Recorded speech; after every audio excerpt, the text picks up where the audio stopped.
से पहले नजर डालते हैं अब तक की बुलेटिन।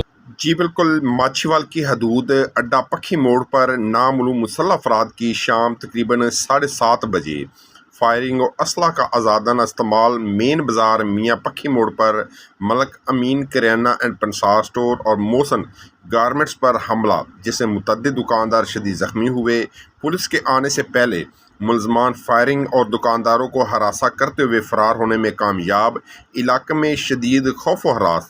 थाना माछीवाल के SHO खुर्रम असरार ने मौके पर पहुंचकर कार्रवाई का आगाज़ कर दिया। दुकानदारों ने मीडिया के नुमाइंदगान से बात करते हुए कहा कि आज से पहले भी ये लोग पक्खी मोड़ अड्डे पर दुकानदारों को हरासा करके और धमकियां लगाकर सामान उठाकर चले जाते हैं। ताजर बरादरी और अहले इलाका का शदीद एहतजाज।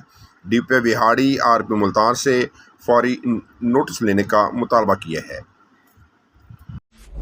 सैनिटरी और टाइल्स की दुनिया में एक जाना पहचाना नाम मिर्जा सैनिटरी स्टोर, जहां मिले सैनिटरी की वसी और दीदा से वैरायटी जो चले साल हर साल। टाइल्स के खूबसूरत रंग जो बनाए आपके घर को और भी खूबसूरत, जिस पर है सबका एतमाद। गुजरात का सबसे बड़ा sanitary and tile store Mirza sanitary store. एक बार टाइल्स और सैनिटरी फिटिंग्स लगवाएं, फिर उम्र भर के लिए भूल जाएं। बरसों से आपके भरोसे और एतमाद का नाम Mirza sanitary store, railway road, Gujarat.